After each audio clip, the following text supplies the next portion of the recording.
A for aloo tikki, B for burger, C for cake या chocolate, D for dosa, E for egg bread, F for french fry, G for golgappe,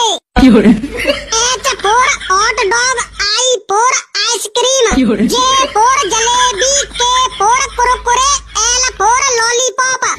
M for momos, N for noodles, O for onion pizza, P for pav bhaji, Q for quarter, R for रोटी नहीं खाऊंगी,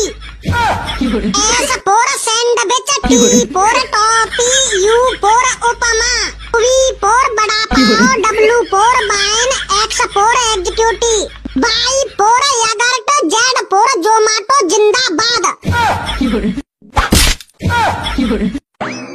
hello madam जी, hello.